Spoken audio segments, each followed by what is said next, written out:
Hey, what's up, everyone, and welcome back to the very last, let me see it, Sunday Night Live here, Extreme Bronco Sunday Night Live, by the way. And we have some cool news for our new live and when it's going to come up. It's going to be pretty cool.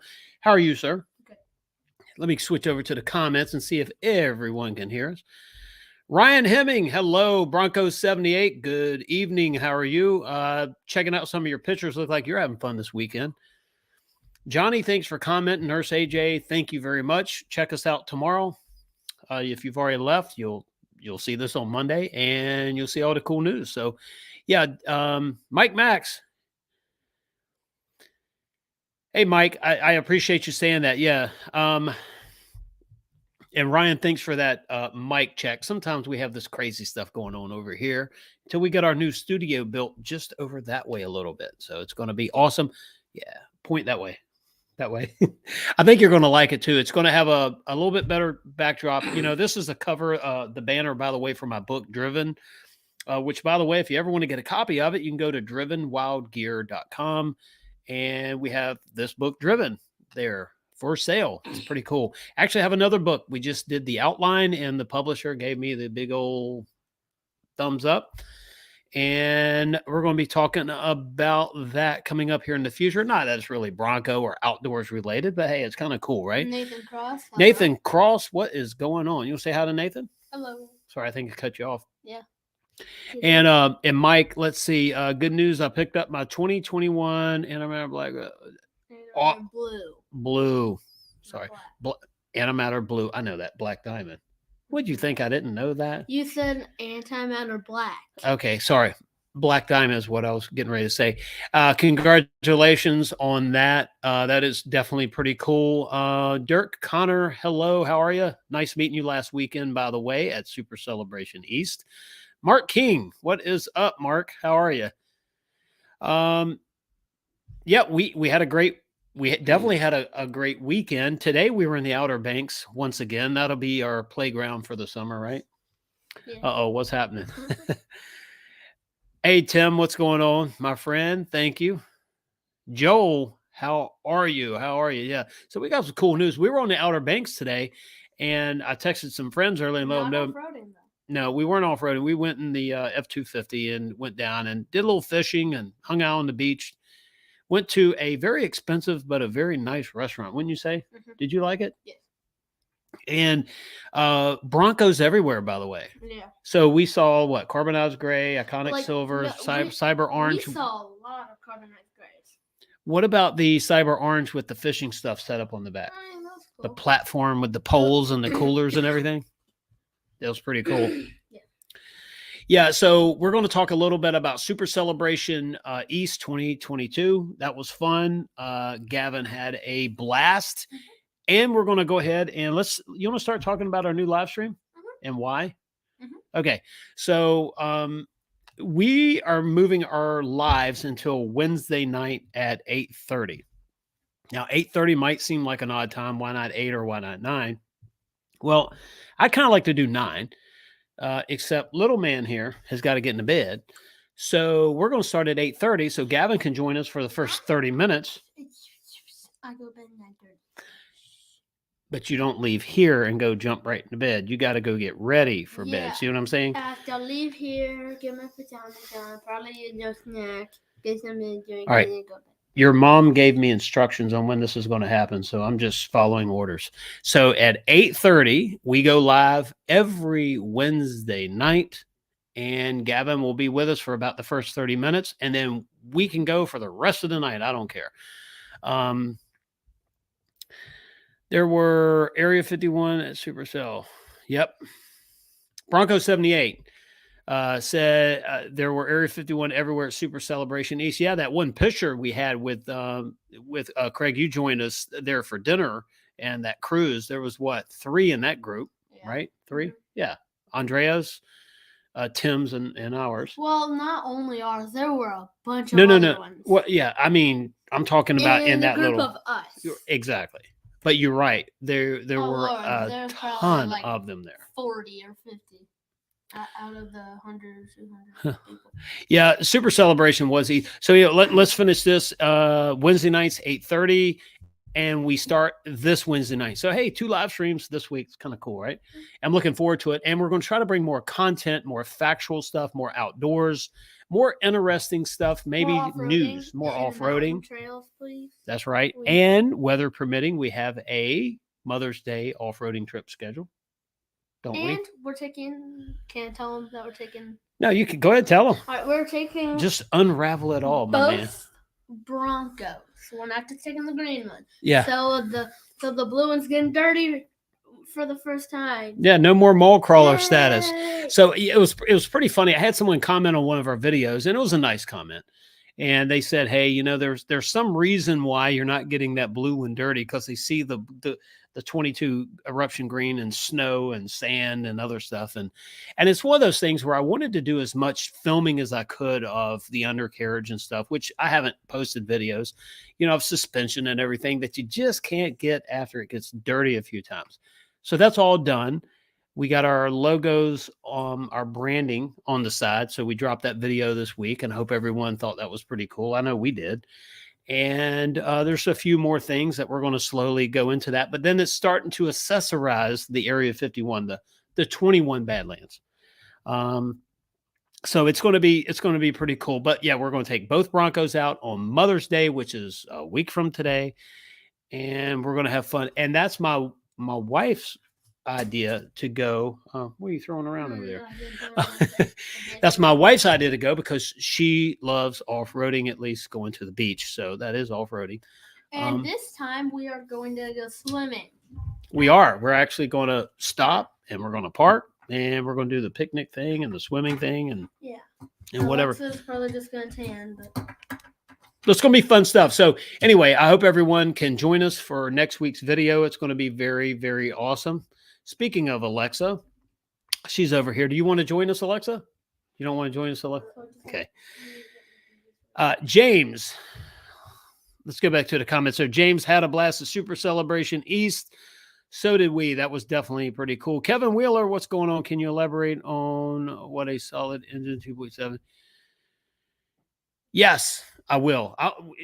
Remind me, 2.7 info. We need to talk about that. Kevin's asking about that. And thanks for the question, Kevin.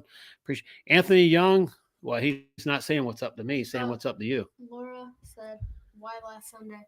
Okay, Laura. So Sundays. So the point about Sundays, the reason why we're moving, and thanks for that question. The reason why we're moving to Wednesday nights is because the more we do outdoors, say that weekend trip, we go somewhere, we go outdoors, we go to the Outer Banks. Like today, we had to say, okay, it takes us this long to get home. Then we have to get stuff in order. So we have to leave by a certain time. Well, that certain time, you have to buffer in traffic and things like that. And it really cuts the Sunday short. So as we're starting to do more with our Broncos, it's turning out that Sunday night is a little difficult to make happen and not feel rushed, because the one thing that my shows have been is, you know, not a lot of information that I've wanted to, you know, to bring, right? Because I'm trying to hurry up and do all this other stuff and then do the show. So switching to Wednesday nights at 8:30. Wednesday nights at 8:30 is our new live stream. A lot more content and a lot more time to prepare for it. So it's going to be fun.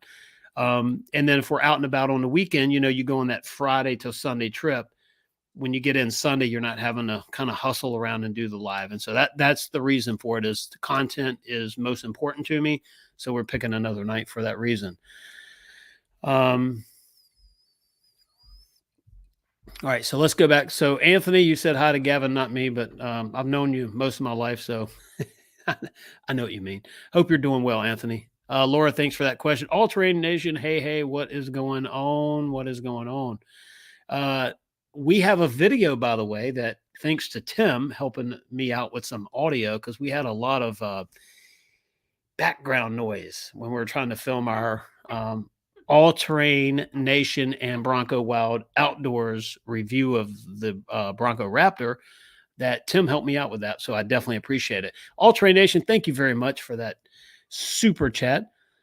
And yeah, let's help support the move. This move, hey, and by the way, the move costs a little bit of money. Well, not a lot of money at all, but the new studio that we're building to make it look better behind us because, you've been looking at Driven. So Bronco channel. Why are we looking at Driven or outdoors?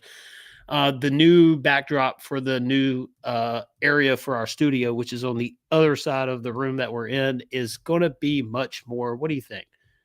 It's going to be it's going to be better. So when were we starting to build the other studio? So part of it is coming in this week, and my friends up at Black Dog Salvage, I think, has what we need. We're gonna have to make a run up to Roanoke, and we're going to be putting some stuff together. So I'm not going to make any promises. The last thing I need is one more deadline. I have plenty, but it's going to be cool. So look forward to that. But anyway, so the switch from Sunday night to Wednesday night is because better content, better quality of content, and we just get to shoot the breeze. A lot of people are doing stuff on Sunday nights. You figure if it's 8 o'clock here, it's 5 o'clock out west. So we definitely will do that. So what I'm hearing is Bronco Wild Outdoors say is that he does to do anymore. Yeah. No, Tim, we're going to do Wednesday night from 8:30 until, I don't know, 2, 3 a.m. Who knows? Whatever we can, as long as you guys want to watch, we can do it on Wednesday nights. I'm good with that. Hey, Nick, what's going on? Just got here. I think a change on Wednesday night is great. You have more time to relax and ready to go live and talk to everyone. And Nick, thanks for that. That's exactly the idea, is that the fact that we get to, I do content during the week, think about what we're going to talk about, but it's different when you're trying to film and go out and enjoy yourself on the weekend.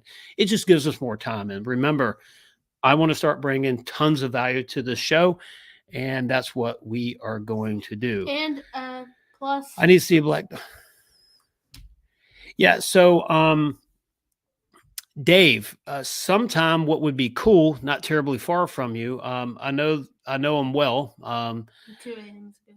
Yeah, and we could go up there and walk around the place. Two awesome people. Two awesome people. We ought to talk about that sometime too. So, like I said, Roanoke's not far from you. Well, it's a little bit of a trip. What is Roanoke from us? 4.5 hours. Yeah. So it's gonna be closer for them. Yeah, probably be closer. It's about 4.5 hours for us, but we're going up there. They're great. They're great people. So anyway, and by the way, the mantles that we use in our custom homes, they're hand hewn beams that came out of early, Americana, like late 1700s, 1800s. That's where I buy them from, Black Dog Salvage. And these are beams. We actually have one in our house, and we cut them down to whatever size fireplace that we're working with. Mm-hmm. And that's what we make a lot of our mantles out of. And what's even better is when they have the episode written on the receipt, so they could actually go back and look at the episode where they reclaim that wood from a house or a building. So that's even cool. So definitely cool folks up there. It's the fun thing about doing TV, at least it was briefly for Extreme Makeover, is you learn that, which, by the way, we were going to talk about that. I was trying to meet everyone at Super Celebration West and East.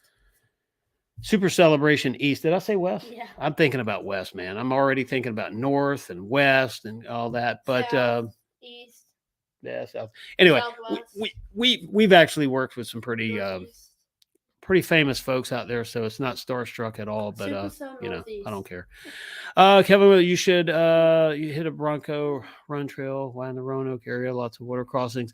Kevin, thanks for that. I might have to look into that further. When we go up there to get the lumber and stuff that reclaim, we typically take the truck and trailer. But I will be in Roanoke. When are we going to be in Roanoke? We have a little show up there to do. Actually, I think we're going to Whiteville, however they say it.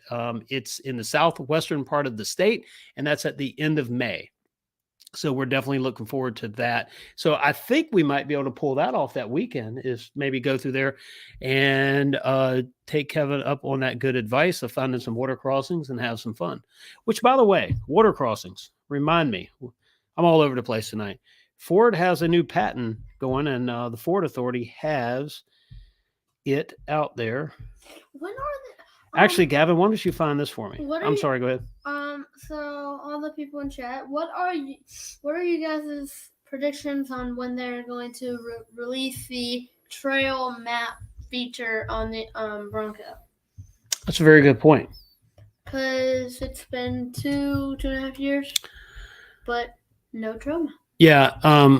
Look, we got a sad face up there. Why is it sad face? Oh, Laura did that. I don't. Oh, no. We're not going. It's just Sunday nights. Just Sunday nights. Oh, we're sticking around, man. Wednesday night's going to be fun. A lot more content. You want to find this article for me so I can read it here? So, It's about Ford filing for a patent for water sensing, water resistant, or wet seat sensors, or something like that. Some title like that. Let's see. Overlanding for fun. Tim said 2 a.m. is good. If you can stay up that long, my friend, let's do it. Let's see if we can have. I still think we ought to do a 24-hour stream where we kind of pass things off between a few of us. All right, so we're going to go back. Justin, what's going on? Nice to meet you. Oh, Justin, check this out. So Justin is the one with the eruption green two-door. With the Sasquatch on the side. Remember that? The big giant Sasquatch and the mountain, I guess, outline of the mountains on it.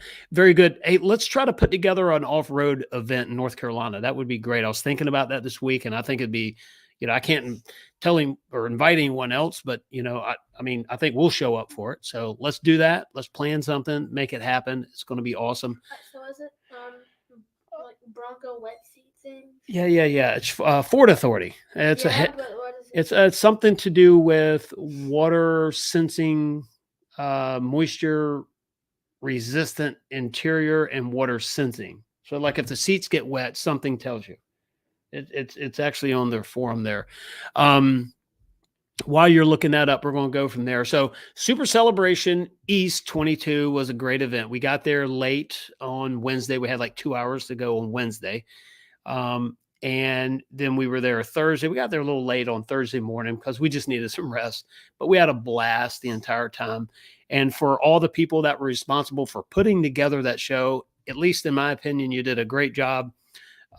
It was an awesome event. We actually got to meet some people. Andrea, Craig with Bronco 78, able to meet Tim and David in person, and we just had an outstanding time. I tell you what, it was so cool. The only bad thing about it was I hated I hated leaving. I mean, honestly, that's just the way it is. So I can't find it. Oh, don't worry about it. I'll look here whenever you start talking about your adventures. Here, let me have that.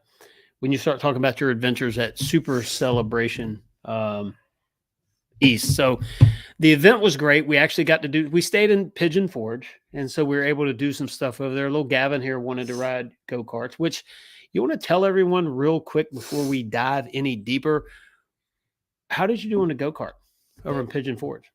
Oh, I thought I did good. Well, you got to tell everyone, man. They're waiting on you. They just want to know. They just want to know. I think I did good. No, Gavin did actually. Gavin did really good. See here. We got a lot of comments coming in. We're gonna have to jump on these. So you did good on the go-karts. I was impressed with you. I was right behind Gavin, and I didn't know how he was going. First time ever on a go-kart, and what did he do? He hit the gas and he drove, and that was actually pretty cool. So we got to do some fun stuff there. Too hard. But Super Celebration East was a win. It was cool to see. If you think about if you think about last year, right? We were there riding in pre-production Broncos, and we had orders in, we had reservations in, we had emails waiting for emails, and then suddenly this year you're showing up. Maybe you're showing up with your Bronco, right? And so the difference here was pretty cool to see. And also the customization, just like Ryan's Bronco with the whether it be aftermarket stuff on it or just the wrap on it, the customization. But you see the different winches, the different bumpers, the different rims and tires and lifts, and then Bronc Buster was there with all of his aftermarket stuff that he has to tighten up the tie rod ends and the steering rack and and then those other, companies there as well. I think AIG with the steps that Becky wants to get. Um, so it was just a really fun time. But I was actually able to see some early Broncos that someone do you remember at the hotel where they modified and put 2 liters? Uh, they weren't EcoBoost; they're just 4 cylinders, 2 liters, and they made them front wheel drive. So they basically cut the clip out of I don't know if it was a Focus or something like that, and then they married it to the frame of the early Bronco. There was a half cab, and I forget what the other one was, but these are 2 liter front wheel drive with AC backup camera, touchscreen stereo. I mean, then you had everything from resto mods to farm fresh to restored back to concourse condition. It was just really cool. And then the 6 gens there with the modifications that was made. So Super Celebration was a lot of friends made, I think, this year. A lot of cool content, a lot of great opportunities. You get this, we were able to see the Bronco Raptor, whether you like it or not, and the Everglades. I really like the Everglades. I think the Everglades was pretty cool. So look, let's go on some of these comments here. Let's see. And All Terrain Nation, thank you very much. Yeah, let's look into going up to Black Dog Salvage. You'll like the guys up there. It's pretty cool. Kevin, again, thank you for that as well. We're definitely going to look into some, there was somewhere in Virginia that here in Virginia Broncos in the Facebook group that we have, somebody did a water crossing and it looked fun. And of course, it wasn't that deep when they were there, but it's rain dependent, right? So how much rain have you had the week or weeks before? So you got to go from there. Yeah, trail maps. You see this right here? All Terrain said. LOL. Yeah. Trail maps. Well, never. Bronco 78 said, keep him in line. I'm assuming you're talking about me because, yeah, Gavin keeps me in line. That's for sure. All right, the 2.7. Let's go ahead and talk. Kevin had a question about the 2.7. All right, so, I don't know. I have my beliefs. There's one thing on the Bronco that I don't like. Well, you got to go, man. You got a schedule to keep or what? My nose Gavin's not going to be with us for long, by the way. Seriously, he has his allergies are rough, and he was out today, so he's out in the wild, right? So you're suffering. Yeah, I'm suffering. But the 2.7. First of all, no, that just sounds bad. I'm suffering. He's suffering from the allergies. So 2.7 EcoBoost 2nd generation. A lot of improvements in this engine from the first. This has actually 2 timing chains versus 1. Variable capacity oil pump. Cast in head exhaust manifold. Cam phasers that are able to do some cool stuff with the valve timing. You have 2 fuel pumps on that. You have the electric in the tank. You have the high pressure that's driven off an exhaust lobe on the cam. I mean, what else do you want to know? It's a cool engine, right? But when you start seeing stories about, I keep seeing drop valve stories. And the only thing that I can imagine is, and maybe it is, right? I could be totally wrong. But if your engine stops running and you pull spark plugs out and do a bore scope and you see parts in the cylinder, first thing that people generally think of is a drop valve. When in fact it could be a whole host of things. It can be everything from, LSPI to, faulty pistons to, you name it, anything. I don't really know the backstory. I don't know what mode. I would love to see the computer data to see what RPM, were they in cruise control, were they, do they have adaptive cruise control, which I don't particularly like the way it gasses you, right? Whenever it slows you down, you're getting into traffic. When you change lanes, it just nails the gas. And if you're in that 1500 to 2000 RPM range, and so you're behind the car, and then when it switches to the lane to the right, and there's a clear path that's like gas, yeah. I'm gonna step on the to the floor. So I'm not a real fan of that, right? But I'm not saying that has anything to do with it. It's just one of the things. But I look at, these are really the engines that are that have had issues are anywhere from between 980 miles to, I don't know, 7 or 8,000. I would just love to be able to see the telemetry, but maybe it is a bad set of valves or something. It's just the most, I don't know. So here's the thing. There are, and I don't know how many, there are probably millions of EcoBoost engines out there. Yeah. I'm assuming almost a million, if not over a million, of second gen EcoBoost engines, right? These are solid engines. The government energy efficiency standards as far as gas mileage, MPG, they have their requirements, and we want performance. And so what's happening is the EcoBoost is being squeezed, right? Is that efficiency, more chips? I'll see that. The efficiency standards are going up. We want horsepower, and so it's being squeezed. But the EcoBoost is a solid engine. If you look at the technology that goes into making the engine, from the block to the cylinder heads to, well, the entire thing. I think that if you tracked anything, we were joking, some friends of mine, about refrigerators. The failure rate on refrigerators is incredible right now. We buy a lot of appliances. If I had as many failures on vehicles as I did appliances, I would be, kind of like ticked off, I'm sure. So if you look at the percentage, and I don't know what the numbers are, how many have failed versus how many built. But from what I can tell, it's a small amount. And I know Ford's on top of it, and they're taking care of people that has happened to, at least from what I understand. So I really don't know. I can tell you this. I have two 2.7s, and I have no worries whatsoever about the engines. They really are, they really are solid. So that's just my humble opinion. I think the more that'll come out about the issues, it's not going to be headline news, right? As far as here's what's going on, but I can just tell you that I'm running 93 octane. Oh, Yeah, John Hines. All right, John, I'll get back to that comment in a minute. I'm running 93 octane. Right now, we are running the Motorcraft synthetic blend 530 oil. I thought it was 827. Huh? I thought it's 827 though. The time? It's not 530. Ha ha, funny. And he's trying to throw me off here. 5 weight 30. So 5 weight that acts like a 30 weight. All right. So that's what we're using, but that oil will get changed into the, we get a little bit more miles on the engine, we are going to change it. But anyway, look, I wouldn't worry about the 2.7 one bit. I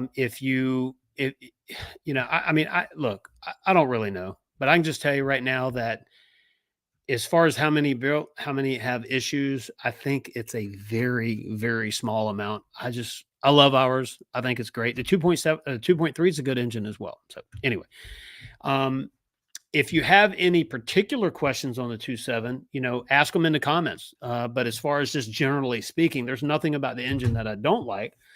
Of course, as an old engine guy, I wish I had 2 more cylinders, right? But because of where we are and what time we're in, we know what to expect. And the EcoBoost 2.7 is giving us a lot of horsepower and a lot of performance. So yeah, I wish it was a V8.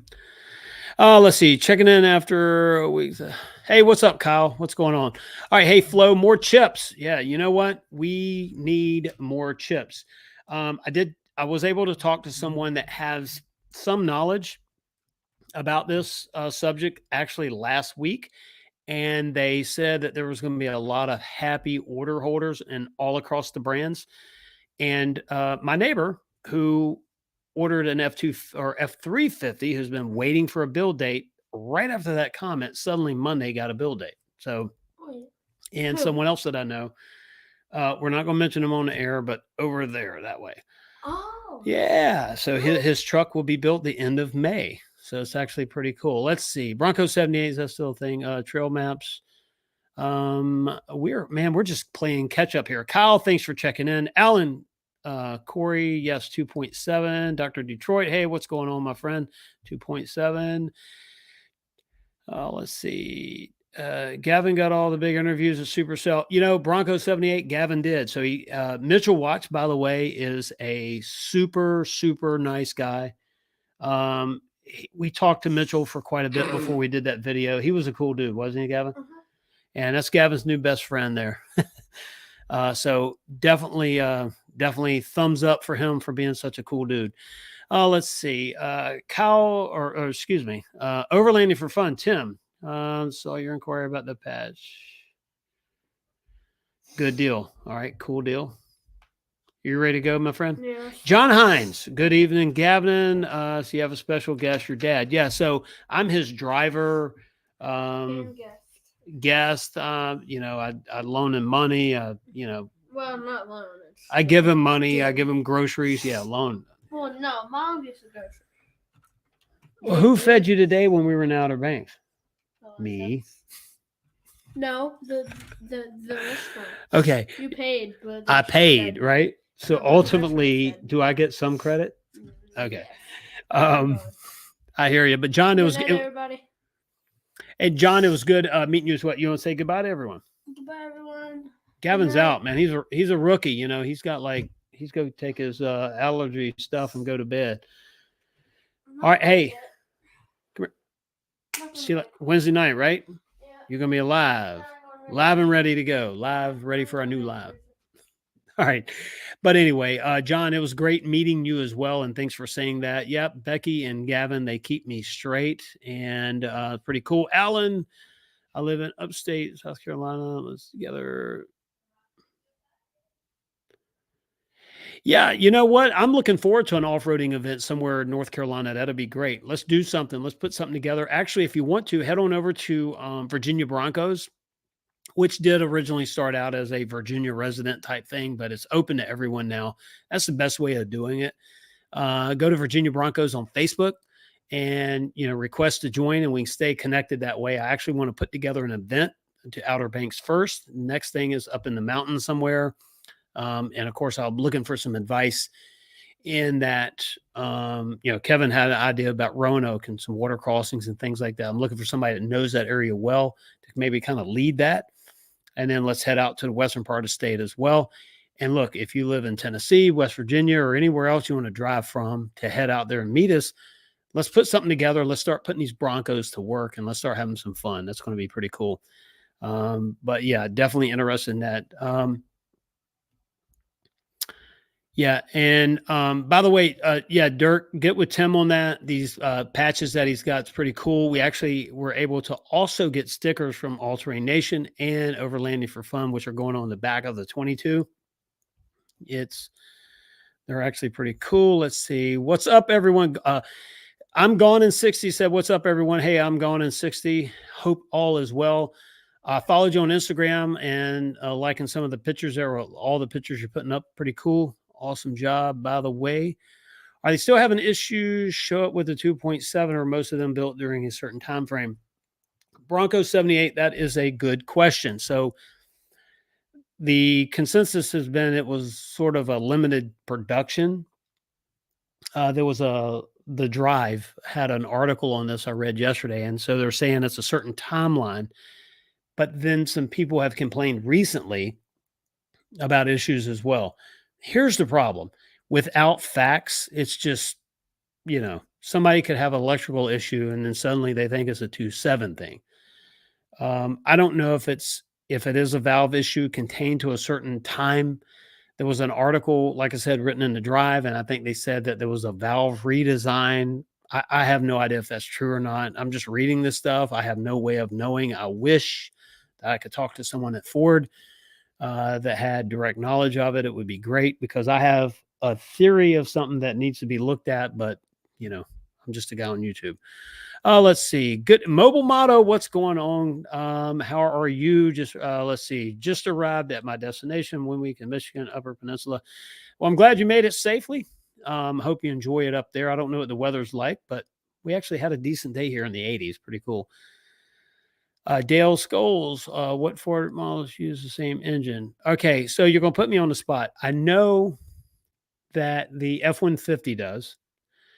Um, I don't know of any Lincolns that do or anything like that, but I know the F-150 shares 2.7, and you don't typically hear about issues there, which is why I'm have my other theories about what's happening. But it's one of the most reliable engines, believe it or not, because it gets a lot of publicity. Remember the Bronco? If when a Bronco sneezes, everyone knows about it, right? It's because we have all these.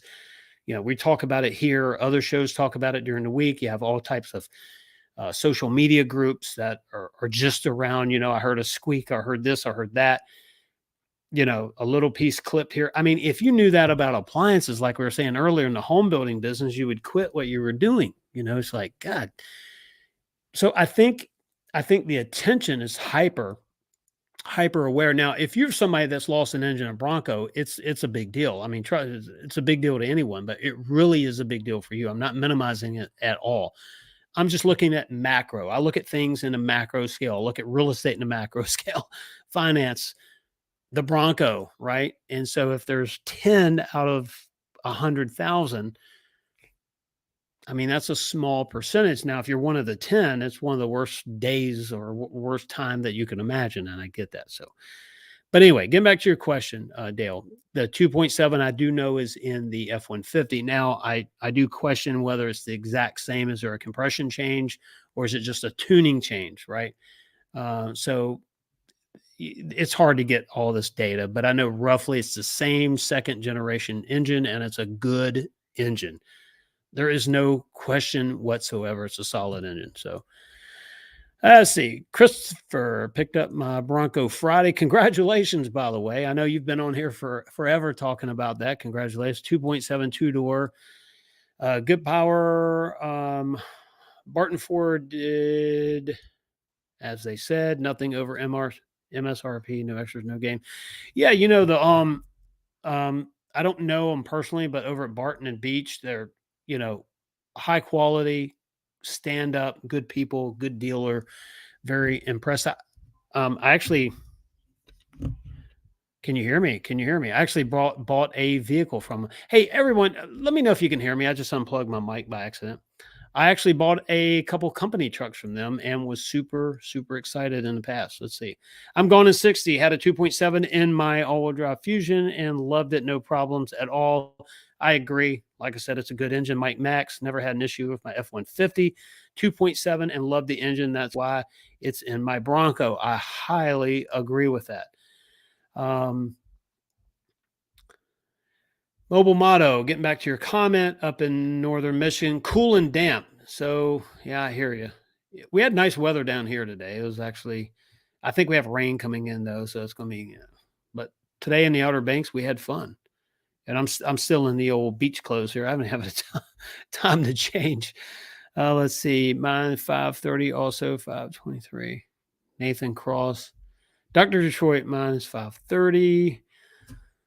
These also, I need to actually go back to the top of these comments. Man, I am just trying to go in reverse, and that doesn't work.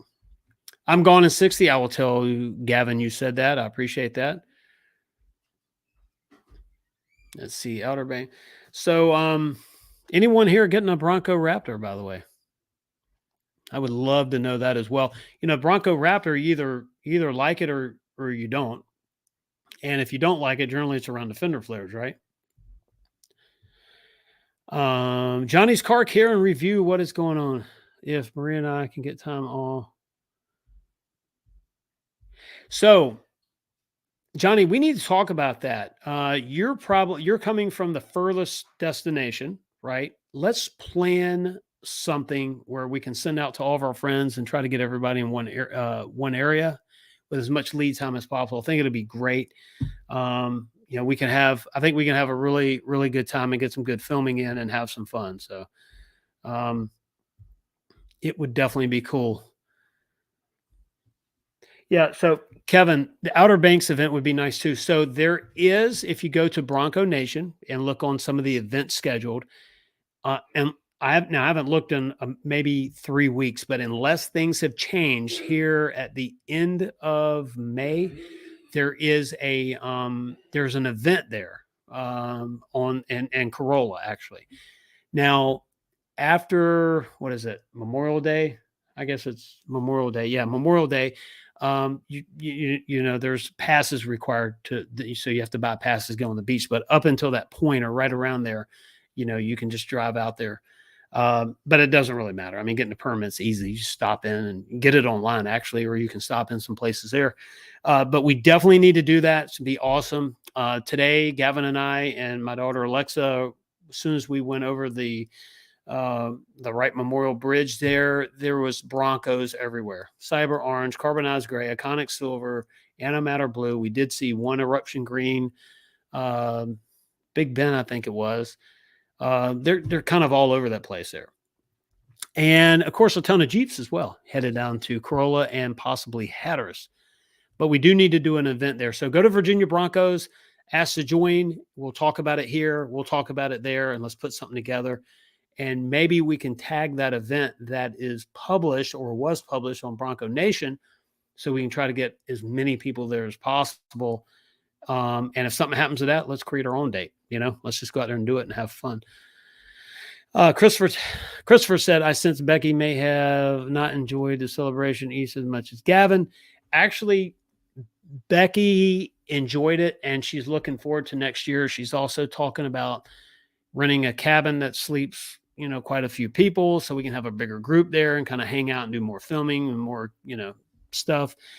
I was surprised that she's looking forward to going back, and she's looking forward to going back with a special Bronco that she hopes to get this summer. So it's going to be pretty cool there, but she did like it. Super Celebration West was great. I mean, it's like every year there's always, if you have 1,000 people and, one person's loud when you're trying to film, it's not a big deal, right? I mean, there's so many nice people there. We had met so many, new friends and people that are out now on the road, and we met there, and it was just fun stuff, right? We all have this Bronco, right, in Bronco community and the Bronco in common.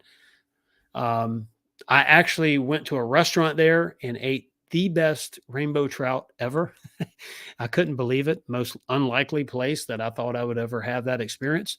Right down the road, we went in. It was great. And next year, I will go to that restaurant again, and hopefully it's just as good. So there was some really cool stuff. The drives in the Foothills Parkway was cool. There was a few of us did it. Bronco 78, Tim with Overlanding for Fun. Even though this is not his real name, Photobomb Steve, this guy that we met there, I'll let him say his real name if he ever joins us, but that's what we called him. He showed up in one of our pictures and did a photobomb there, and then started hanging out with us, and it's just a really cool dude, and we got to have fun with him. Andrea was there as well. It was just a fun time, and I hope I'm not leaving someone out. Becky, Gavin, myself, Emily, we had a great time. It was fun stuff. So anyway, overlanding. I had your patch of mine, pastor side of the dash, and I hear you. Bronco, let's see, Richard, love the live show. Thank you, Richard, for saying that. We're actually, I don't know if you just joined us, we move this week to Wednesday night at 8:30 p.m. The reason why we're doing 8:30, I'll say it again, so Gavin can join us for the first 30 minutes, and then from 9 until we get tired, we're talking Bronco content, outdoors content, camping, off-roading, mainly Bronco, of course. And how we're getting to use our Broncos and modifications and cool stuff and stories, just like we should be. So we're going to have fun starting this Wednesday at 8:30. But I do appreciate you saying that. Let's see. Overlanding for Fun saw an article on Bronco 6G that said you have fixed. Yeah, you know what? There is that. That would be definitely true. Ryan Hemming, Everglades. So Ryan said, I'm from Wisconsin, live in Atlanta now. How's Hot Atlanta going? Is that pretty cool? Or I guess that's what you call it still. And Blueford, thanks for checking in, by the way. It was great meeting you as well. Terrence Moody, what's going on, my friend? How are you? I don't know if you heard, 8:30, starting Wednesday night, our new live stream. We're going to announce it. We're going to do some stuff on the community side. I might even do a video this week and post it. So make sure everyone knows. Ryan said, good weather, very nice. Yeah. So Atlanta, I think everywhere from Southern Virginia down to Florida, pretty decent weather overall, right? I know today was great Bronco weather, like take the top off or lower the soft top, but I didn't have my Bronco with me. We're in my F-250. And, you know, so we had fun there. We had to take some fishing gear down to the Outer Banks. So that's why we didn't try. I don't have all the accessories for the Bronco to carry everything. And I wasn't about to bring fish back in the Bronco. That's just not going to happen. Hey, nice to see you live. Your MIC top fix was a lifesaver. Thank you very much. The photo. Thank you very much for saying that. Like I said in the video, it's a simple. I think second generation of that top will have some changes to it. I'm certain. But yes, it's an easy thing, and it's also maintenance. You know, like we look at ours. If it ever wears out, we'll just replace it, the sleeve, and we'll move on. I mean, it takes $5 in 5 minutes. So. But thank you for saying that. I do appreciate that as well. Yeah. And by the way, our live streams, I'll say it 100 times tonight. Wednesday nights, 8:30, starting this coming Wednesday. So 2 live streams this week. And I will actually have more content so we can, together we can learn a lot. The new accessories, what people are doing with their Bronco, what you shouldn't do with your Bronco, like go swimming with it. We learned that a few weeks ago. But we bought these things to have fun with and get dirty. And next Sunday, the blue Bronco goes off road for the first time. So for everyone who said I wasn't going to get it dirty, you got to stay tuned. It's going to be fun. And that is weather permitting. So, it's a Mother's Day thing. Becky wants to go do a wheeling on the Outer Banks. And as long as it's not like blowing a gale or raining or just outright freezing cold, we are going. Oh my goodness. Hold on. All right. Can you hear me? Sorry. I keep unplugging the mic tonight. It's like, what's going on? And by the way, our new studio is going over on the other side. It's a different placement. I'm going to show probably Wednesday night a picture of this table. So I have this custom made table. That cool story here. I made it. It's out of two steel wheels, 46-inch diameter wheel on top, and I think a 24-inch diameter wheel at the bottom. And they're sort of like an axle welded between the two. We powder coated it and put a glass top on there. So if I hit it, you really hear the noise, right? So I did this a few years ago, went to a home show. Went to a home show, and Dr. Laura, who, if you've ever seen her on Discovery Channel, she does appraisals of antiques. She's very thorough, just a total nice human being, a great person to get to meet and talk to. She did a review, she did an appraisal of this table, and she said 3,500 East Coast, 6,000 West Coast. And the difference is people would spend more money out West than they would at East, but so $3,500 to $6,000 for this table that we made for about $1,000. So I thought it was pretty cool. But I'll show you a picture of it next week. But we have to leave this table because you're not really comfortable sitting here. And if you hit the table, I mean, like you can just hear the echo. So it's going to be better for video. And also we have a different computer system going up, so I can have a couple different things going on. Because look, if you're asking me a question, I want to be able to answer it. I want to have the content right in front of me. And I also want to be able to do more of the screen sharing. That's a little bit easier that way with 2 monitors. So you're going to have, I think you're going to like it. It's going to have fun. Let's see here. What do we got going on? But I appreciate that on a photo knot. I think it's a photo knot. Ryan Hemming, you asked if anyone has a Raptor on order, and I don't, but I have an Everglades on order. Ryan, the Everglades, look, I know I did the video. I seemed giddy about it. I liked it. We're not going to lay any coin down on one right now. You're probably not. I mean, it's a different type of off-roading vehicle, but it is super cool. What I thought was that the snorkel, when I was seeing pictures of it, of the snorkel and the pictures of it from the front and the rear, I really didn't know how it was going to look. But when you see the Everglades in person, it's balanced. The winch and the snorkel. I didn't understand why they did the Bronco and the gloss black, but now I do, because I think it'd be a lot going on if you had the white Bronco letters in the front. So I like the look of that Warren Xeon winch in the front. It's also a mid package, so you don't have the camera for it to conflict with the winch. So there's no issue there. And then the snorkel, just, I know some people don't like it. I get that. Snorkel was nice. One thing that was really nice that I did not get to test was the pull out tailgate, or the little pull out area from the back of the Bronco. So you open the swing gate and you have this tailgate that pulls out and it gives you a platform there. That is a factory installed option right now. Maybe it becomes aftermarket in the future. But that was really, it's pretty cool. Of course, marine grade vinyl as well. And the water fording is a little bit higher than the Badlands. So not much, but it is. And they did some cool stuff with extending the vents off the diffs, the transfer case, to get it a little higher. So and with the snorkel, and the snorkel's main function would be to help with dust and doing some heavy off-roading there. We need to have one of our off-roading buddies from down under join us to talk about snorkel technology. I think that would be a good live there one night. Let's see. Hey, nice. Let's see. I'm trying to go back through the comments, y'all. Hang on. Let's see. Bronco Wild Outdoors, just baby steps. First, taking the Bronco out to the mall parking lot. I know. Next summer, we'll be throwing the fish in the back, the bait.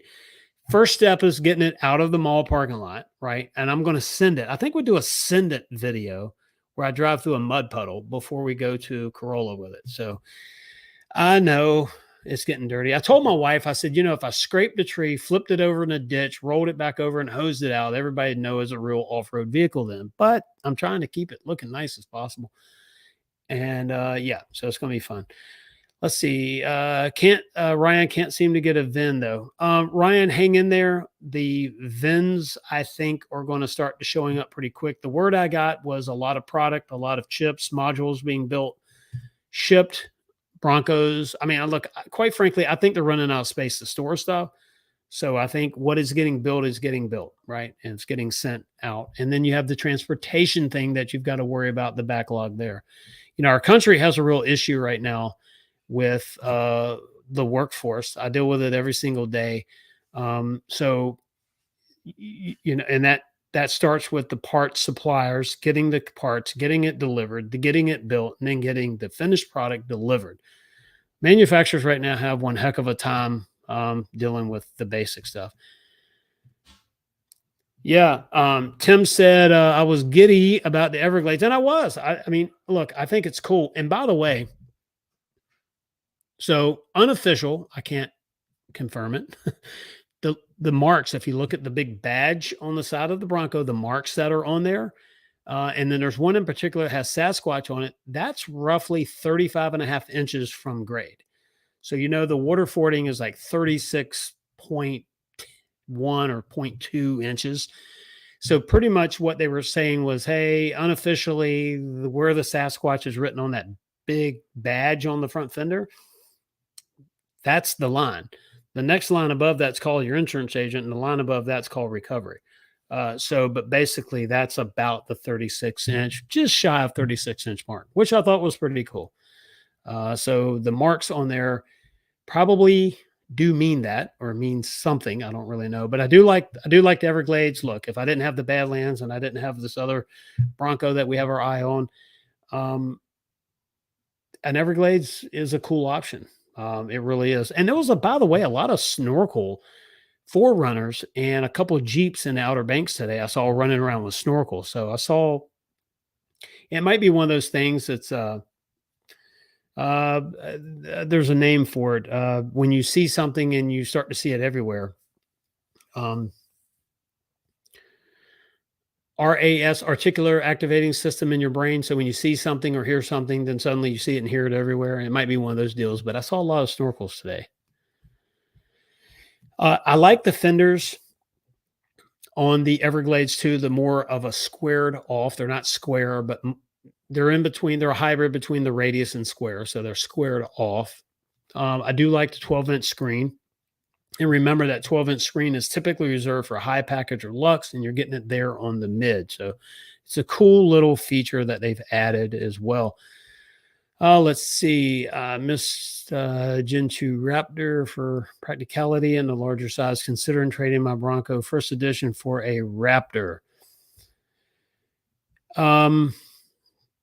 The Raptor is a cool vehicle, and some people don't like the fender flares. I personally don't care. I think there's going to be a lot of aftermarket stuff to deal with those fender flares in the future. But I know as far as the suspension on that, it is a beast. The engine as well, 400 plus horsepower, whatever that horsepower ends up being, north of 400. That's, think about what the 2.7 does in a Bronco and then consider the 3.0. Johnny's Car Care and Reviews 2.3 is a common and reliable engine, and the Everglades look great, but it's a lot of money. 2.3 is not the issue for me, but the cost. I got it. Yeah. So we were talking there, and Tim brought this up about the alternator. So why the 2.3 in the Everglades? If you think about this, is you could say, well, the alternator, it doesn't matter what side it's on, but in the Everglades, with the 2.3, any Bronco to 2.3, it's going to be on the driver's side, and it is higher than the 2.7, which is on the passenger side down lower. So is that a reason, or is it a cost, availability issue, or what? Is it an airflow issue with the snorkel, and not can it breathe enough, but with that air going through the snorkel, did it raise the decibels beyond a point to where the snorkel had to become bigger, or they had to do something with the air noise? Who knows? I have no idea why, but I can guarantee you it's with one of those things, right? We have the alternator, we have cost and availability, we have air through the snorkel, whether it be the quantity of CFMs or the decibels that it's moving. I have no idea, but I just know it's a cool looking vehicle, and the desert sand that's unique to that trim and the fenders makes it really, really cool. Yeah, I was giddy. Tim, that's a great that's a great way of putting it, because when I saw it, it's like the Bronco Raptor when I saw it in person. It's like, yeah, I did question the fenders until I saw it. Now, Dave was telling me that, hey, if you look at the Bronco, maybe the black is the most popular color ordered. Well, I can get it, right? Because the black paint, the black fenders, they don't jump out. Code orange is a hot color, but it's contrasting between the carbonized gray fender flares and the code orange paint, right? So there's a big, really get to see it then. So I don't know. Pretty cool stuff. Let's get back to your comment. Let's see. Oh, I heard the tailgate of the Bronco might be an issue aftermarket due to its weight. I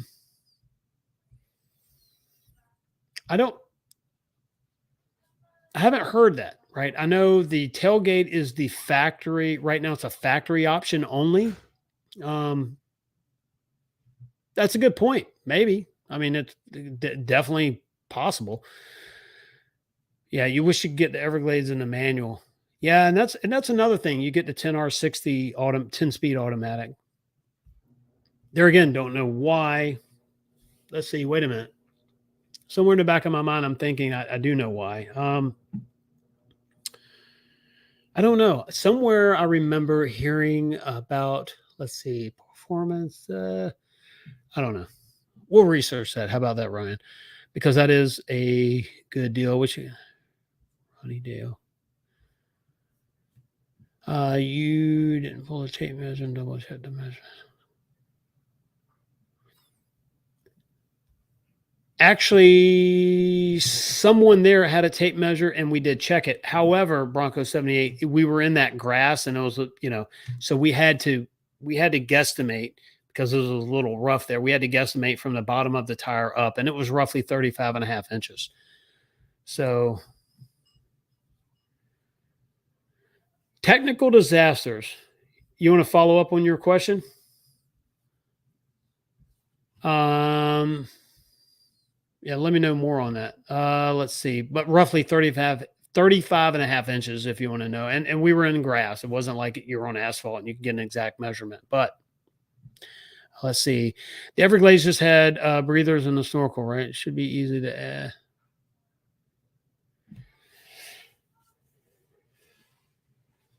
Yeah, so the Everglades photonaut, the Everglades basically has the snorkel that runs up the A pillar. And when it goes into the fender, is actually sort of a straight shot into the airbox.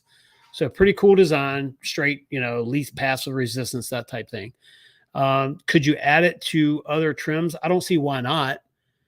Other than you just have to understand if the performance works, the engineering works, right? So if you have a 2.7, is it in fact designed the grill itself, face value? They actually call it the face value, the engineering tech for the face value of the grill.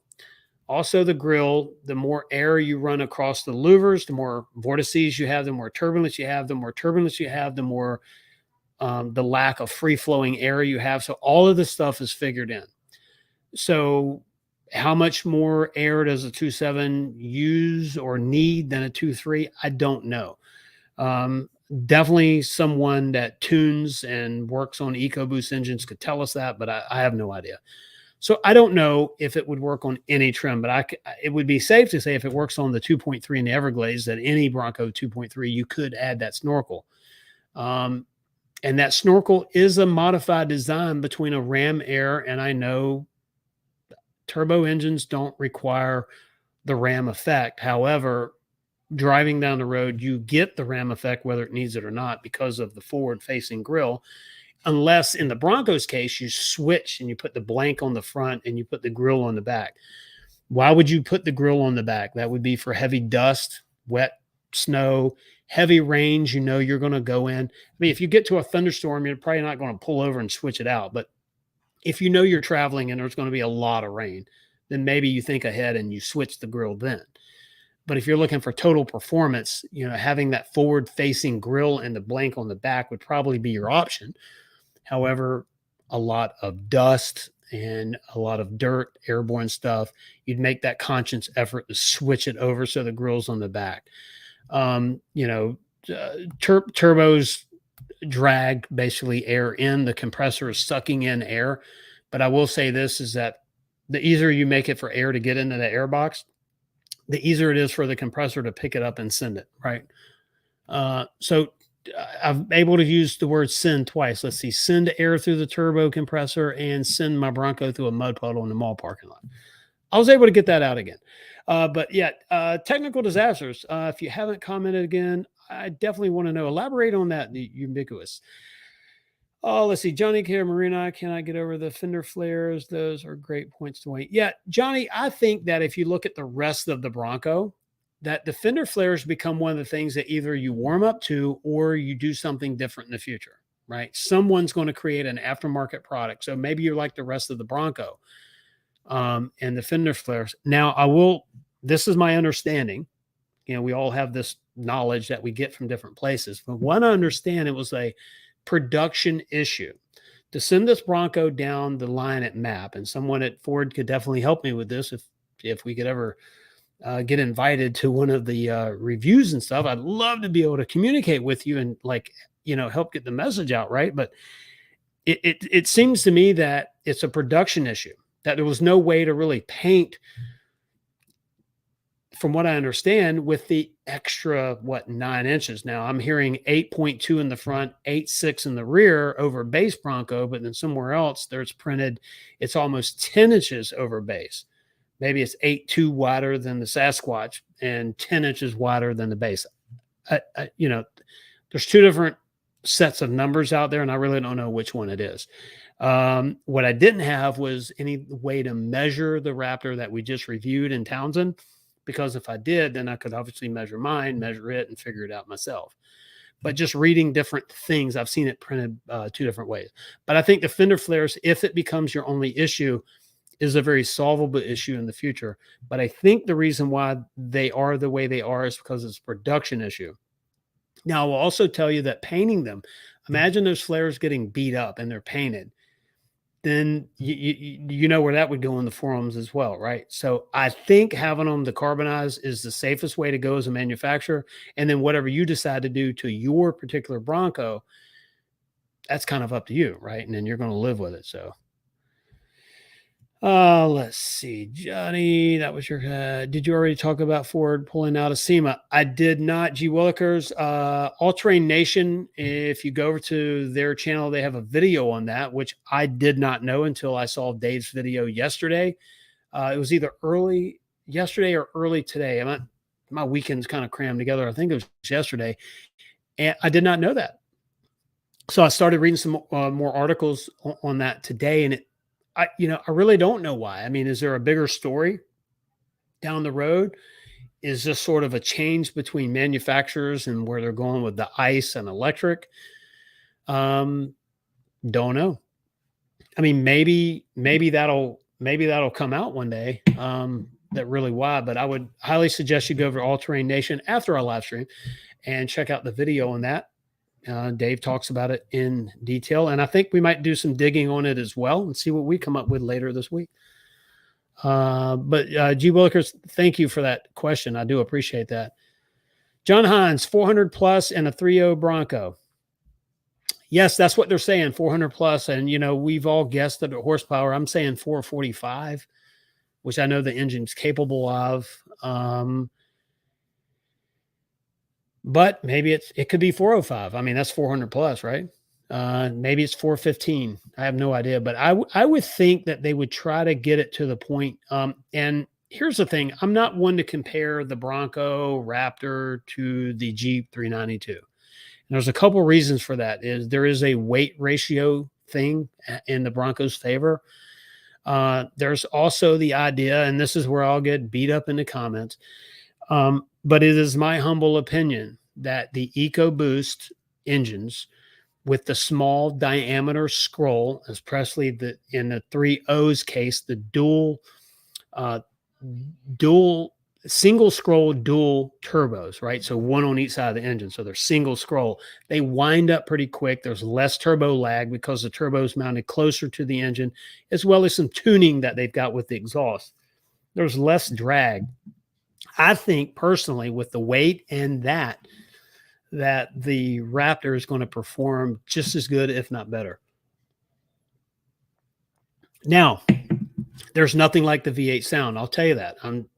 If we get in our Range Rover Sport and crank it up, you hear that popping, you hear that V8 running. My 66 Mustang, that thing sounds like a beast. I get it. There's nothing that takes the place of a sound of a V8. But we are moving in a new time, and we're going to have to address that. Johnny's Clark here in review. Thank you. All great points, Dwayne. I would love to see a plug-in have no alternator. Yeah, plug-ins are coming. Let's see. 20 years ago, have 400 horsepower. You needed a V8 supercharger production. John Hines, very good. So yeah, I remember. Well, I have a 1991 Fox Body Mustang. Excuse me, naturally aspirated, fuel injected, port injection 5.0, so a 302 that made 224 and some change. They called it 225 horsepower, and that was pretty substantial, especially in that car. It was pretty good. And then you built on that. I also had an 06 Shelby, which 500 horsepower, supercharged 5.4, double overhead cam. Think about a 3.0. And of course, those are double overhead cam. They're EcoBoost. So if you know the 2.7, you kind of know the 3.0 with changes. I don't know what kind of oil pump's going to be in the Bronco Raptor in the 3.0. I know in the 2.7, it is a belt-driven variable capacity pump. In the 2.3, it is a chain-driven pump. So there's, different engines have different ways of, even pumping the oil, much less running. But I don't know. I think it's going to be cool to see the final horsepower and torque because I'm worried more about torque in the Bronco Raptor than I am horsepower. Like horsepower is cool and it really goes good on the sales literature and it's bragging rights. But in off-roading, torque is the ability to turn a shaft, and that shaft becomes a drive shaft, an axle, ultimately a wheel. And that's what we're doing, right? We're in the mud, we're rock crawling. You're doing some pretty cool stuff. I think Baja, the horsepower does matter. Someone told me one time that the best way to describe is horsepower gets you there, is how fast you get there, and torque is the ability to get there. So the correlation between horsepower and torque in the Raptor, because of the Baja feature, is more relevant than, say, my Badlands, where I'm more worried about torque than I am the horsepower. If that makes any sense. Hopefully that didn't sound like I was going around in a circle. I am a professional. I do know what I'm talking about, at least sometimes, I think. Not the weight of the tailgate slab, but the liability of installing it wrong. Mobile Motto, that's a good point. There again, that tailgate, I think one of the biggest features is pulling that out, standing on it, and especially if you have a hard top, and doing your tie down or some type of rigging or whatever on top of the MIC or whatever top you have. I guess putting it in wrong and goofing something up is a huge possibility. Yeah, and Johnny was talking about John Hines' point about the horsepower and the age and things like that. Yeah, in the 80s, Corvette had 185 horsepower in 1 year. Yeah, I mean, think about it. We've come a long way. The problem is a lot of us, including I'm really talking about me, not you. We have a short memory. I have a short memory sometimes, so I forget about the 225, and I start thinking about, okay, well, I had a Shelby with 500 horsepower. My Bronco should have that too. That's not the way it works. And there again, I'm more geared toward the ability of the engine, which in my case with my Badlands is the torque. Enough of that, I think, right?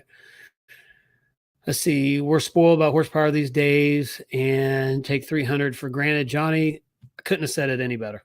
I mean, honestly, that is the truth. See, a Bronco 78. I didn't see her. Let's see. My team spec'd out from the factory at 150 horsepower. And by the way, for those of you who don't know, Bronco 78 has obviously a 78 Bronco, but he has a very cool Bronco. It's got some unique trim paint features on it. So it was a low production how it was ordered. I was able to meet Bronco 78 in Townsend and see his Bronco. We do have a video we did on that. It is in the queue to be edited and put out there. It's a very cool Bronco. He's working on it as well. So it's one of those drivable projects that's going. It looks good, but he's also doing more stuff to it. Awesome Bronco. Craig, it was super nice to meet you as well. And definitely look forward to seeing more and more pictures of that as well. Bronco 78 also said when he hits the gas pedal in that 158 horsepower Bronco, it screams America. Yeah, it does actually. And when you're going up the Foothills Parkway uphill, you hear that torque kick in that engine, which I don't know where it was in that 351M, but I know it's deep. It is a deep rumble to that engine as well. The word you were looking for was ubiquitous. Yeah. Okay. Technical disasters. Thank you for that. I appreciate that. Kevin Wheeler, for the snorkel, they had to remove the washer fluid container. There was something missing in there. I will say that, because when we did the video, if you look at the video here on my channel after our live stream, you'll see that it did cut across, and that washer fluid fill on ours, come to think of it, is there. But where is it now? Kevin, that is awesome for you to bring that up. I knew something was missing, but I didn't stare at it long enough. I'm going to go back and look at that video and try to figure out what the heck's going on with it now. But see, Mobile Motto, face value as in frontal area. So grills, by the nature, whether it be HVAC in your house or whether it be the inlet on anywhere air's moving, has a face value. So the open area, the entire open area minus the solid area, being that the cross grids and everything else. And so um, the each one of those louvers, right, restricts air. So how much air can the open surface or the open area of that grill pass?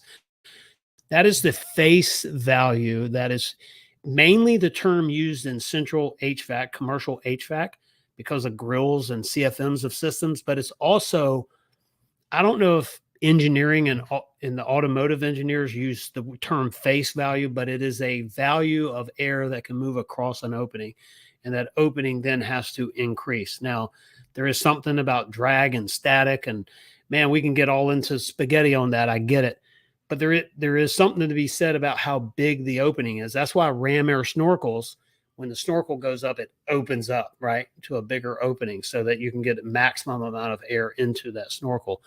There again, I would love to talk to an engineer that designs engines, especially the EcoBoost, for example, because it would be outstanding to be able to figure out how they figure this stuff out. Because I've said it before, I'll say it 1,000 times. I'm super impressed with the EcoBoost.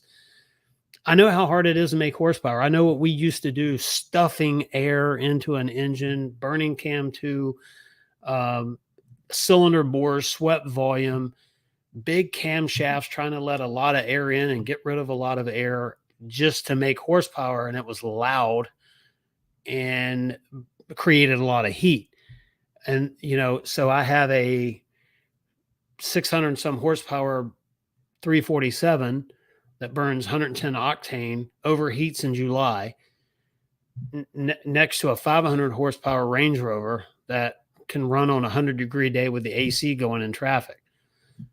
That's my thing is, so we've come a long way as far as horsepower. Let's see. And cut the fender. Yeah. Mobile Motto, a good point. The Everglades does have a hole cut in the fender. And if you want to add one to your Bronco, you can certainly hole saw that in there if you want to, but that's not up my deal. Tim, family show. I hear you. $1 million. I'm going to 60. I think the Everglades Bronco is beautiful, but starting price killed it for me. Yep. It's there. Think about that winch, right? The winch, the modular bumper is a small upgrade when you're ordering your Bronco. The winch is another small upgrade.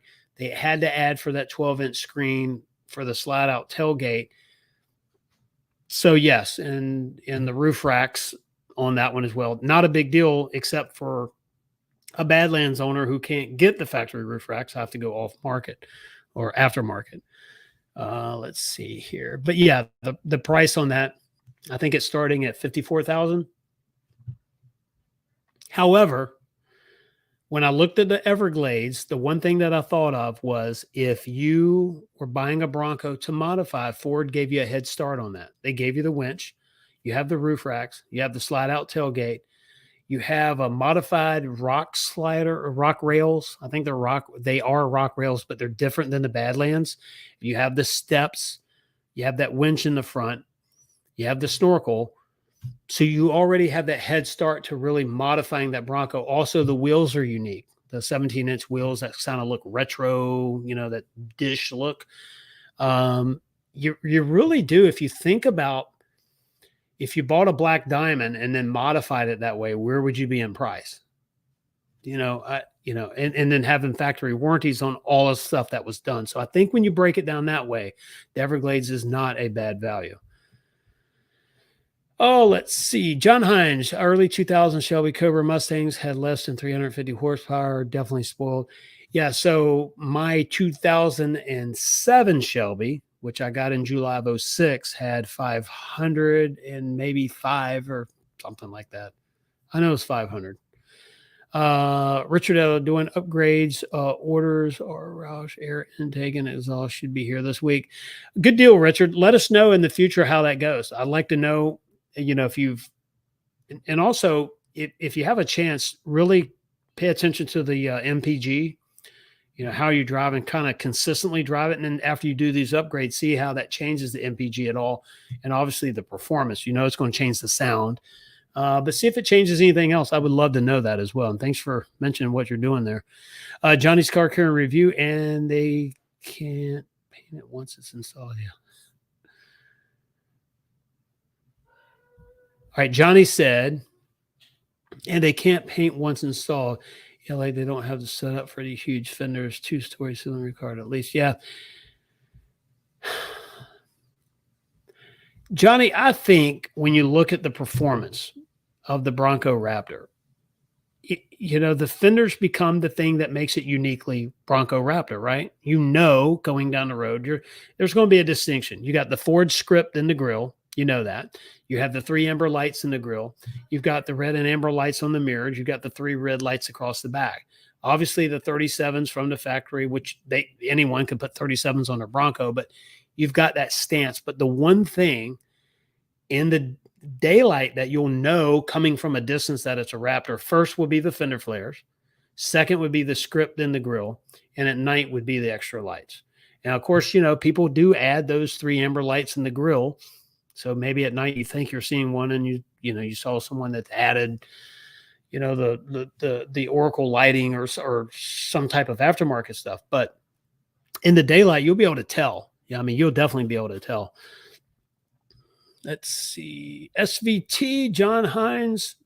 And by the way, if any of you have ever met John is like the coolest guy. We're actually going back to Tennessee this summer. We're going to look you up. It was super cool hanging out with John. You actually helped convince my wife of a major purchase that we're going to be making this summer. Thanks, John. Appreciate that. 2000 Cobra R claimed 385, but was probably in the 400 supercharged. 2004 Cobras for 390. Let's see. Mobile Motto, the first of the S550 Mustang GT V8 2011 360. Yeah, it sounds about right. It's 3 something. I can't remember. You'd know more about that than I would. I kind of lost track of the Mustang in the late 90s, early 2000s because I have a 91. And then I had an 07 GT, Shelby GT 500. But, in between that, I mean, I stayed up on the, the 5.4 double overhead cam. A buddy of mine had a Mystic Cobra. It was maybe a 94, 95, whenever they switched to the smaller body style. And that car was fast. It was a beast. The paint job was absolutely awesome. But there again, I kind of pulled back from it a little bit. And then when the Shelbys came out, I got right back into it.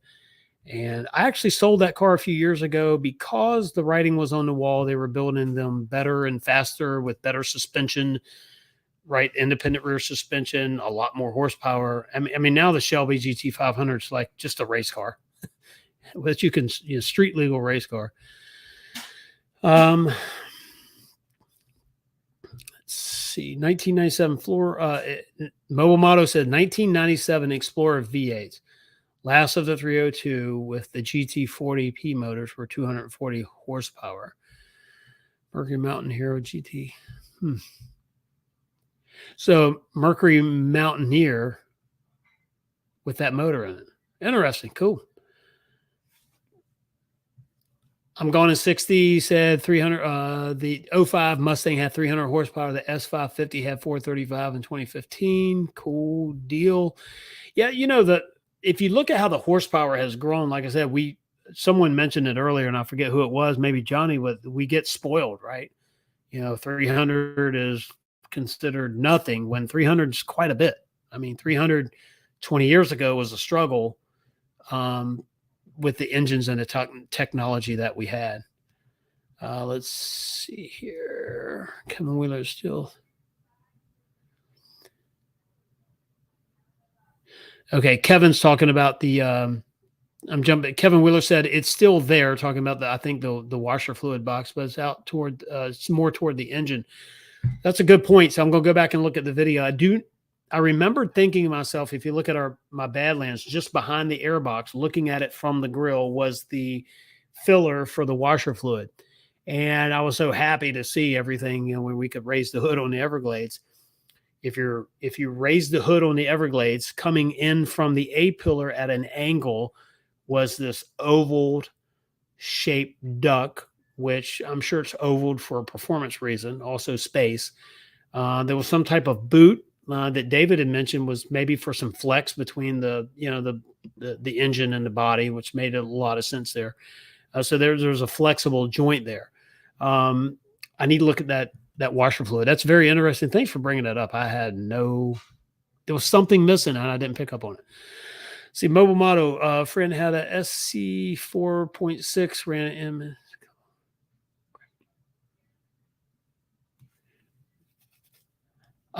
Blocks cracking in the 4.6 mobile. I've heard of that in some Mustang magazines, but not really familiar enough to even comment on it. But I did read something like that. Bronco 78, look at your video. The Everglades, you called it in the video where they knew that washer. Okay, Bronco 78, I will. Thanks for saying that. When you film this stuff, you try to take it all in, but there's always something that you see if you keep watching these videos later. And that's one that I missed. So thanks, Bronco 78 and to Kevin Wheeler for bringing that up. I need to maybe do a video on that. Nathan Cross, the washer fluid tank in the fender, normal Broncos Everglades has it next to the air box and the snorkel. Good deal. Thanks, Nathan, on that. Yes, face value equals frontal area. Yeah, mobile. Something to definitely look into. Some of it's terminology between trades, between industries, right? Automotive, HVAC, but it's air moving. I don't want to bore everybody on that. Let's see. But because I can go there. Oh, you're back. What's up, man? I just have to get my headphones. All right, Gavin's got to get his headphones here. You gonna say bye to everybody once again? Bye. You're still here. Is there anyone new? A bunch of people, yeah. Okay. Sorry you go night. See you, dude. All right, man. Another one. Let's see. Get back to the Mustang. John Hamm, I'm pretty sure the wiper fluid box is directly. Yep. And we just covered that. I'm at the Shelby Mustangs in the late 2000s. I'm going to 60. If I get my hands on a Bronco Raptor, I'm definitely going to have to paint match the fenders and wrap them in PBF. Problem solved. There you go. I'm going to 60. Set it. Paint them if you want them paint them. Have them wrapped in PPF. Problem solved. And if you have to do any maintenance to that PPF in the future, so be it. It's not like you have to do it in the whole vehicle. And that is a very good point. Thanks for bringing that up. 1996 were the Mystics. Yeah, I say. So I knew it was right in there somewhere, but a friend of mine, Paul, had one. And that Mystic paint, it was a DuPont paint, I think it was. And it was probably the wildest paint scheme I'd ever seen. It's pretty cool. Let's see. Fox Mustang 79 to 04 with total garbage for chassis. So mobile, I hear you. So I know there's a lot of people that did, when you really up the horsepower and for performance, you have to do frame connectors. Because of the unibody, you had to tie the front clip and the rear clip together.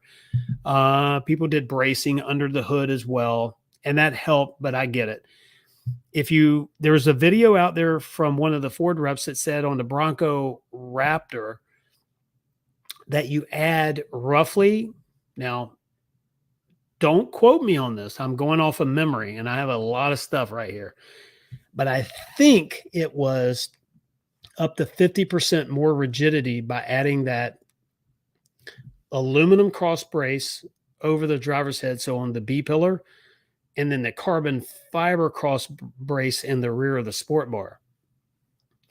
Because even the Bronco being a full frame is a great vehicle, but with that much horsepower and also what the Raptor can do, which what it can do based on what we've seen.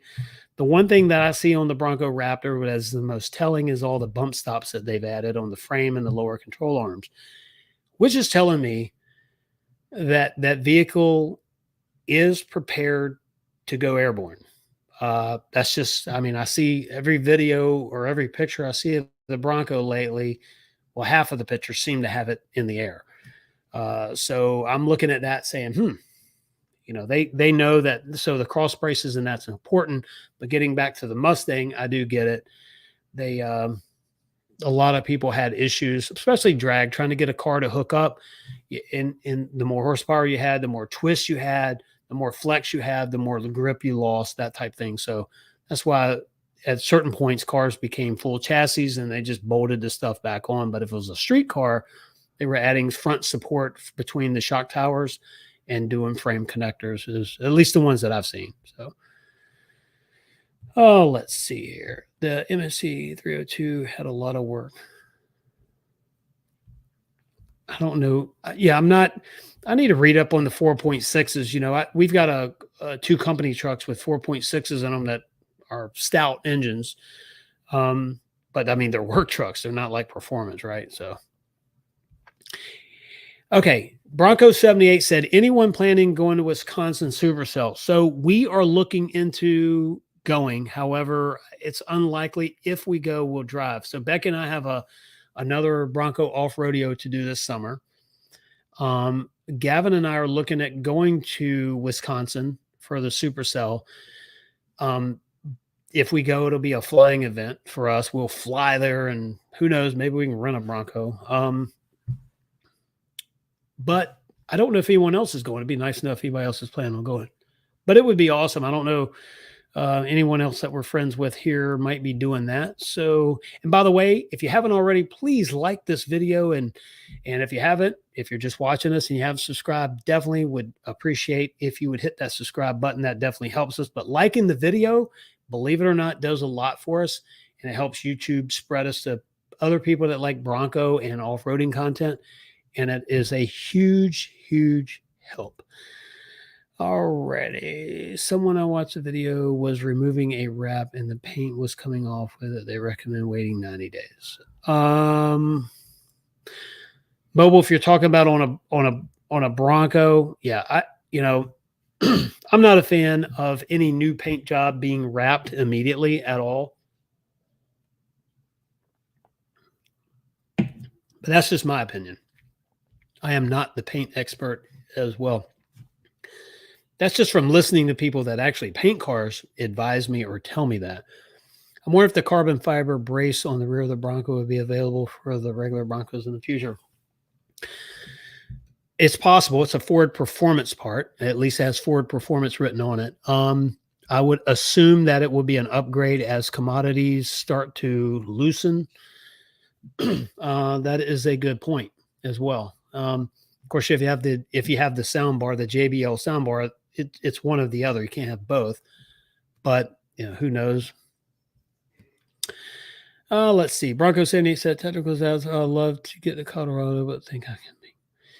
Yeah, if we do Colorado, well, there's a couple of reasons we want to go out to Colorado to West. Hey, Mike Max, good night. We will hopefully see you Wednesday night on our new day and time on our live stream, 8:30 Wednesday nights. So Mike, thanks for checking in. Appreciate that. I'm 4060 going to Wisconsin. Well, mobile would be cool. Like I said, if you get to go and we actually get to pull it off and go that weekend, I think it's the second weekend. I think you mentioned it on the last live stream, second weekend in July. If we get to go, it would be super to meet you there. Let's see. I got PPF Matt quote for $75.50 for that. Wow, Tim, that's like, I was talking to the person that works at our dealership about painting the Bronco. Like, what if you had to paint it? What if something totally went wrong and the price wasn't even $7,500 to paint it? Same color, right? It'd be a little bit more to do a different color, but yeah, see, that's why I'm not a PPF. I don't jump on that.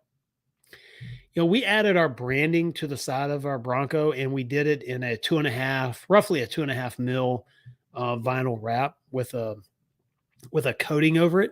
And we did that because we wanted our branding on my Area 51 Bronco, but it also helps with some of the rock chips in that area. Now I get it. I have the rest of the door. I have the quarters. I know that. But in the area that gets a lot of the dinging up, we've done two things. We've protected that area. And I mean, and that was pricey, because of the work. I mean, we went with it's a matte look with a texture. So it's not just regular vinyl. It's coated, it's treated, it's not going to shrink and split and all that other crazy stuff. But we'll see how it works out. We're all doing stuff different. which is a cool thing, by the way. Let's see. Bronco 78, we're planning on going to Wisconsin, going to drive up from Georgia. Holy smokes. That's a long drive, and good on you if you can do that and get up there. That'll be awesome. And Tim's already made his hotel reservation for Wisconsin. Wow. So you're confirmed. I think we're going to try to pull something together for that. Like I said, though, it's just going to be a matter of, wheels up and going from there. Let's see. I was at Robbie Layton's YouTube channel, Utah, and they were unwrapping. Okay, got it. Mobile, they're unwrapping a 4Runner.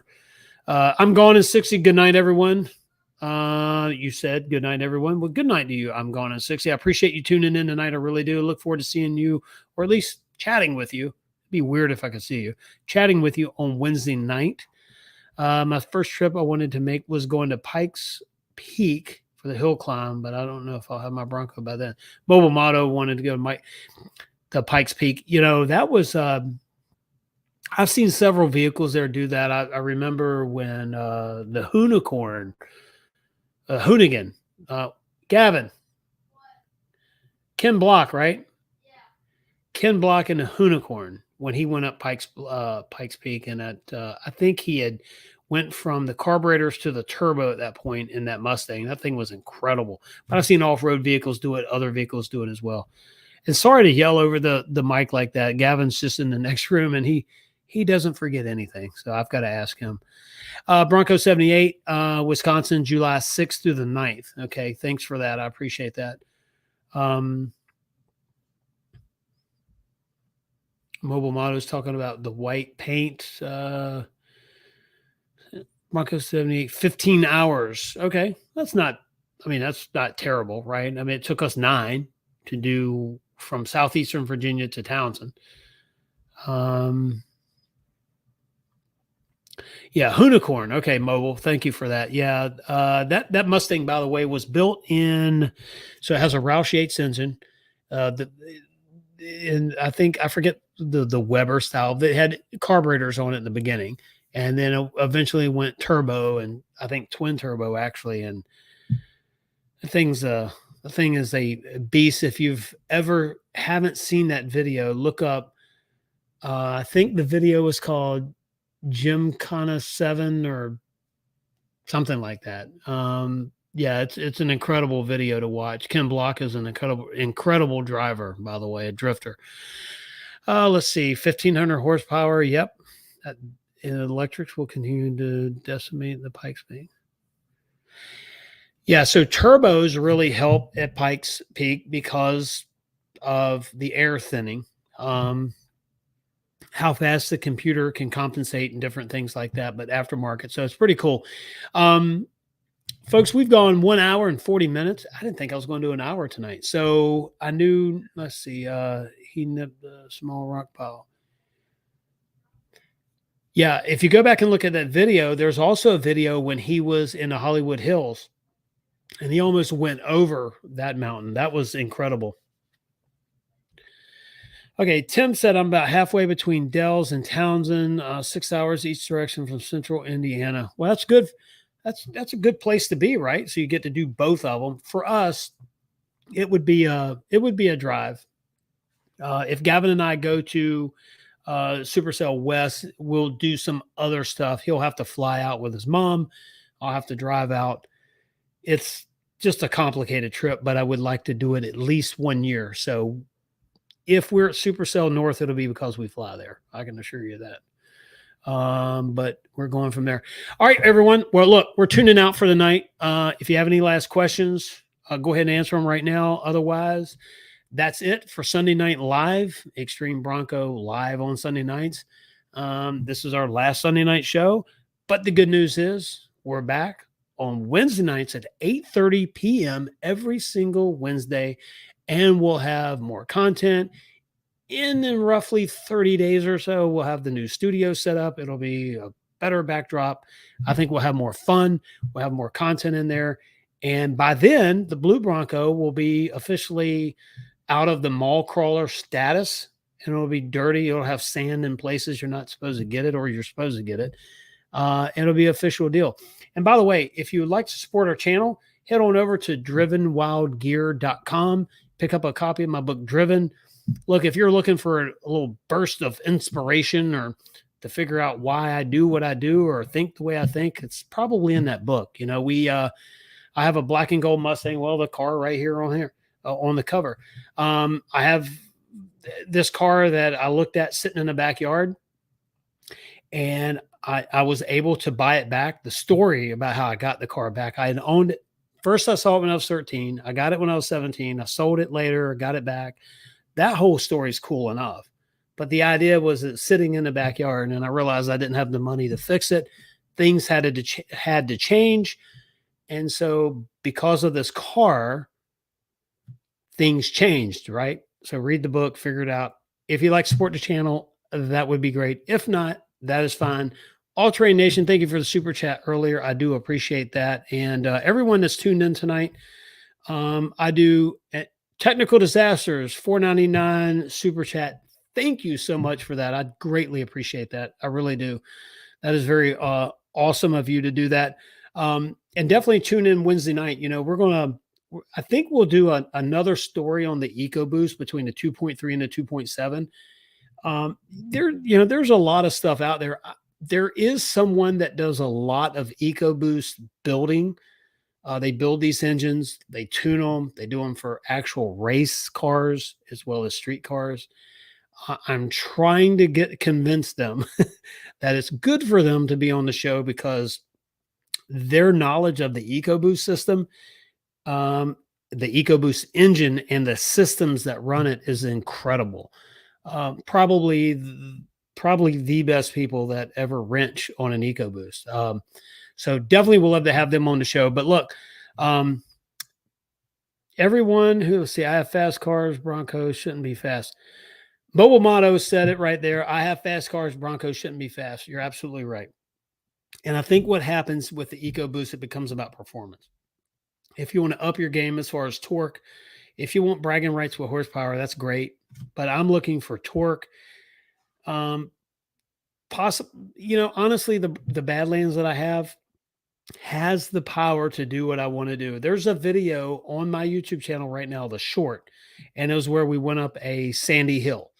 And if you listen, you can listen. There's two videos. I think one is the sound of the engine, and one we have some Metallica playing over it. But either way, you can hear the engine in the one video, and you can hear the grunt of it, right? And it didn't strain. And if you look at the video, you see sand, and then you see sky, and then you see the landscape come back, right? So you can tell. I didn't look at my gauges to see what kind of a pitch that we had, but it was substantial.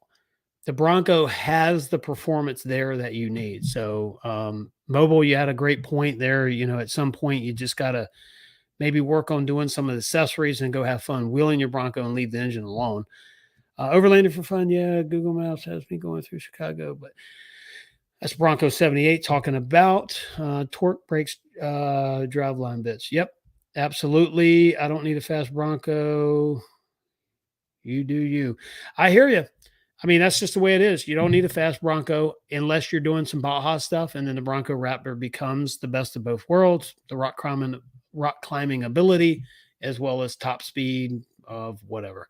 I guess some people need the bragging rights, and if you want it, that's why manufacturers do it.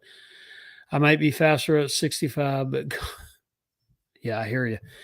Well, Mobile Motto, thanks. Bronco 78. Tim with Overlanding for Fun. Technical Disasters, thank you, and thank you for that super chat. I do appreciate it. And everyone, let's see. I'm going in 60. I think you're already out. Mike Max, you're out. I'm gone in 60 there again. We had a lot of people checking in tonight. Nathan, thank you for checking in tonight. I do appreciate you. Kevin Wheeler, thanks. Great points, by the way. I'm going to look back into that video as well. John Hines, as always, definitely look forward to seeing you. Johnny, Car Care Review. Thank you, Johnny, very much. Next time you're down this area, let's plan that. A lot of people here. That's going to be fun. Richard Adele. I appreciate that. And everyone else, if I didn't get to you, thank you for tuning in tonight. That's it for Sunday nights. Wednesday night, this coming Wednesday at 8:30, we go live and we're going to bring Bronco Wild, bring the wild out in it a little bit and some more technical stuff. Maybe even Becky will join us because she's starting to love the wheeling behind the Bronco. She's you'll see a video of her if the weather holds out next Sunday on Mother's Day, her enjoying her day of cruising the beach of Corolla. And if you happen to be in the Outer Banks next week, look us up. You can find us. You can message me on Instagram. We, like I said, weather permitting, long as it's not below 60, raining, or even if it's below 60, we just won't hang out on the beach, right? But if it's not raining or high winds, we will be at Corolla on Mother's Day, spending some cool time. Everyone, thank you for joining me. I appreciate super chats, the likes, everything, and I appreciate it. Look forward to seeing you Wednesday night at 8:30 p.m. Let's get ready. See you. Have a great week. Be successful. Be safe. And I appreciate each and every one of you. Bye.